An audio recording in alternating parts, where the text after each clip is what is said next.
आज जो कांवड़िया लेने जा रहे हैं, कि आप अगर एक लाइन खड़ी करके पूछ लो, उसमें दलित के लिए लोग मिलेंगे, बहुजन के मिलेंगे, यादव मिलेंगे, कुमार मिलेंगे, चमार पासी, लेकिन समण का कोई आदमी कांवड़ लेने नहीं जाता। एमएलए एमपी विधायक का नेता का लड़का कांवड़ लेने नहीं जाता। ये सत्य है। क्या योगी जी बताएंगे कि कोई नया स्कूल खुलवा दिए? बल्कि 5000 स्कूल उन्होंने बंद करवा दिए। धार्मिक हो, संदीपन के आश्रम में कौन पढ़ने गए थे?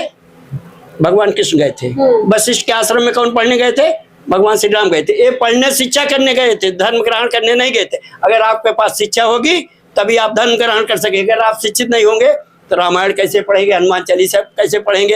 अपने नमस्कार, मैं ज्योति यादव और आप देख रहे हैं रिपब्लिक समाचार। आपने देखा कि शिक्षक रजनीश गंगवार के लिए किस प्रकार से सपा प्रमुख अखिलेश यादव ने ट्वीट किया और सीएम योगी आदित्यनाथ की सरकार पर सवाल उठाया। सवाल लगातार हालांकि अभी भी जारी है। तो समाजवादी पार्टी के मुख्य कार्यकर्ता लोग अब आगे क्या कुछ करने वाले हैं, क्या रणनीतियां है? सीएम योगी आदित्यनाथ योगी सरकार के खिलाफ क्या मोर्चा खोलने वाले हैं? क्योंकि अखिलेश यादव ने तो मोर्चा खोल दिया है।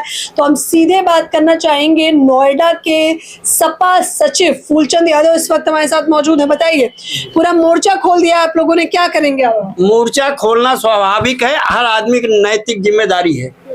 नैतिक जिम्मेदारी है।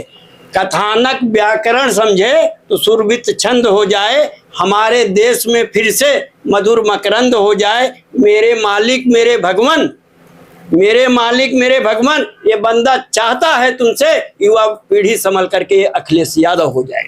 जिस तरह से अखिलेश यादव की सोच है, युवाओं के लिए है, शिक्षा के प्रति है, महिलाओं के प्रति है ना, या किसी में ना हुई ना आगे होने की संभावना है। अब आप लोग क्या करने वाले हैं? क्योंकि शिक्षकों के लिए जो मोर्चा खोला है, क्या आप लोग आंदोलन करेंगे शिक्षक रजनीश गंगवार के लिए?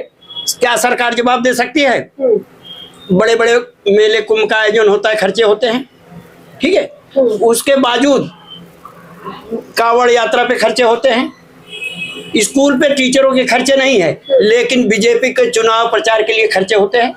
इससे ज्यादा जितना वेतन तनख्वाह नहीं दिया जाता 5000 अध्यापकों को, उससे ज्यादा भारतीय जनता पार्टी अपने चुनाव प्रचार में खर्चा करती है। यह सत्य है, स्वाभाविक सत्य है, कट सत्य है। कह रहे अखिलेश यादव के पास और कोई काम नहीं है, जब देखो तब सीएम योगी आदित्यनाथ भाजपा सरकार को घेरते हैं। काम क्यों नहीं है? अखिलेश यादव के पास विपक्ष में है, काम तो योगी के पास है, करते क्यों नहीं? क्या योगी जी बताएंगे कि कोई नया स्कूल खुलवा दिए? बल्कि 5000 स्कूल उन्होंने बंद करवा दिए। आप बताइए, अगर आप धार्मिक हो, संदीपन के आश्रम में कौन पढ़ने गए थे? भगवान कृष्ण गए थे। वशिष्ठ के आश्रम में कौन पढ़ने गए थे? भगवान श्री राम गए थे। ये पढ़ने शिक्षा करने गए थे, धर्म ग्रहण करने नहीं गए थे। अगर आपके पास शिक्षा होगी तभी आप धर्म ग्रहण कर सकेंगे। अगर आप शिक्षित नहीं होंगे तो रामायण कैसे पढ़ेंगे, हनुमान चालीसा कैसे पढ़ेंगे? अपने घर का गणित मैथमेटिक्स लेन देन का हिसाब कैसे रखेंगे? शिक्षा तो बहुत जरूरी है। भीमराव अंबेडकर साहब ने कहा है, शिक्षा वो सैनिक का दूध है जो पिएगा वो दहाड़ेगा। कह रहे हैं अखिलेश यादव ने पीडीए बनाया तो है, लेकिन पीडीओ के लिए कुछ आवाज नहीं उठाते हैं। सब आवाज पीडीए के लिए ही उठाई जा रही है, जनता के लिए उठाई जा रही है। ये जो गूगल का जमाना है, अब ये इस जमाना जो गूगल का है ना, अब ज्यादा समझाने के नहीं है। अब SC ST OBC माइनॉरिटी के जितने सारे लोग हैं समझदार हो गए। SC ST OBC के ST सामान्य बहुजन के जितने सारे दिन, वो सारे दिन अब दूर हुए। उन गरीब, जब वो गरीबी रहती थी कि लोगों को पढ़ना लिखना बोलना नहीं आता था, एक पाती पढ़वाने के लिए कहीं जाना पड़ता था। अब सब पढ़े लिखे अच्छे हो गए। यादव के और दलित लोगों का जो बिरादरी आती, इनके दिन ये दूर हुए जब हाथ जोड़ के गियाते थे। श्री कृष्ण के वंशज होकर के, भीमराव के होकर के भी बकरी जैसे भी आते थे। अब तो 2-2 हाथ करेंगे ऐसे ही नाकाओं से। अब तो मैं कहता हूँ, लड़ने भेजो वीर प्रसूता माताओं से। इतिहास तुम्हें धिक्कारेगा, ये शान मानकर चली गई जो आज हमला हो रहा है। इतिहास तुम्हें धिक्कारेगा, अगर शान मान ये चली गई, इज्जत से ना जी पाओगे। ये बात शास्त्रों में कही गई। जिंदा रहने के लिए, अपने स्वाभिमान को सुरक्षित रखने के लिए सीना तान करके डट करके सारी परिस्थिति का मुकाबला करना आपकी नैतिक परम जिम्मेदारी है। अच्छा, आपने तो कहा कि नैतिक जिम्मेदारी है भाजपा सरकार की और तमाम लोगों की, लेकिन सवाल सीधा सा है कि कांवड़ यानी कि आस्था के विषय पे सवाल क्यों उठाया जा रहा है? आस्था के विषय देखिए, ये बहुत पुरानी परंपरा है। प्रथम आर्जिते विद्या, द्वितीय आर्जिते धनम, तृतीय आर्ते पूर्णम, चतुर्थम किम करत। आदमी की एक अवस्था होती है कि पहली अवस्था में उसको विद्या अध्ययन करना चाहिए, दूसरी अवस्था में धन अर्जित करना चाहिए, तीसरी अवस्था में आप पूर्ण कर लो।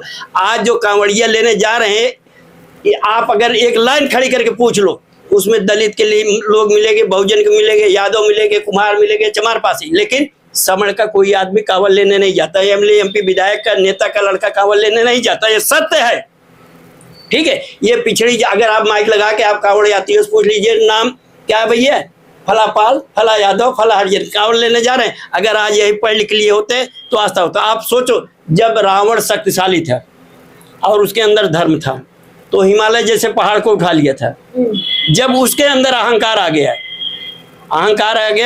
जब आदमी शिक्षित नहीं होता, विद्या ददात विनयम, जब आदमी शिक्षित नहीं होता है तो उसके अंदर अहंकार आता है। वह परिणाम की अंगद जैसे बानर का वीर रावण दशानन पैर तक डगमगा नहीं पाया। तो आज ये लोग पढ़ लिख लेंगे तो कल जवाब सवाल करेंगे। इसलिए जरूरी है, आह्वान है, सब लोग सतर्क भी हो गए हैं। आज कुछ भी कीमत चुकानी पड़ रही है। आप देखें, सर्वे करके लोग अपने बच्चों को पढ़ाने के लिए 10-10 किलोमीटर ले जा रहे हैं। लेकिन शिक्षक पे तो एफआईआर ही दर्ज हो गई है।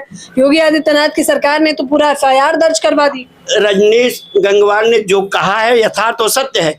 तुम आगे पढ़ना, ठीक है, मानवता को बढ़ाना है। मानवता और इंसानियत से ऊंची कोई चीज नहीं होती। आप किसी भी धर्म से हो, किसी भी जगह हो, अगर आपके अंदर इंसानियत मर गई, मानवता मर गया, तो आप स्वयं मर गए हैं। तो आपने कह रहे हैं रजनीश जो शिक्षक है उन्होंने सही किया। अच्छा, एक बीच में और चला था कि जो भाजपा सरकार है वो मधुशाला तो खोल रही है लेकिन पाठशाला बंद करवा रही है। तो ये आप बताइए, जब कोरोना काल चल रहा था तो बच्चों को ऑनलाइन पढ़ने की बात हुई, लेकिन जगह जगह मधुशाला पहले खोल दी गई थी। आज सरकार अपनी आर्थिक स्थिति मजबूत करने के लिए जगह जगह मधुशाला खोल रही है कि पिएंगे भटकेंगे। एक बहुत अच्छी बात बता रहा हूँ, अगर आपके चैनल के द्वारा लोग सुनेंगे। जब आज़ादी हुई तो भीमराव अंबेडकर ने जो संविधान बनाया, उसमें ये हुआ कि समानता का अधिकार दे दिया जाए लड़कियों को और दलित लोगों को, पिछड़े वर्ग को, इनको पढ़ने का हो जाए। तब लोगों में ये हुआ, अरे ये तो बड़ा अजीब हो गया, अगर ये लोग पढ़ लिख लेंगे तो हम कहाँ जाएंगे। तब इन लोगों ने एक पाखंड रचना शुरू हुआ, अगर दलित का, गरीब का कोई बच्चा बीमार है तो उसको हॉस्पिटल ना भिजवाओ, उसको झाड़ फूक करने के लिए भेज दो ताकि वो बीमार होकर मर जाए। ठीक है, इनको पढ़ने लिखने का मौका बिल्कुल मत दो।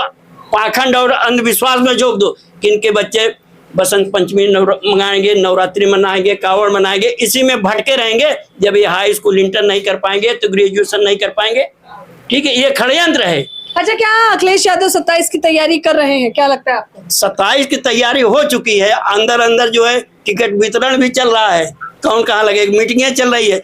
तैयारी भीषण, संग्राम बड़ा भीषण होगा, परिणाम चाहे कुछ भी हो।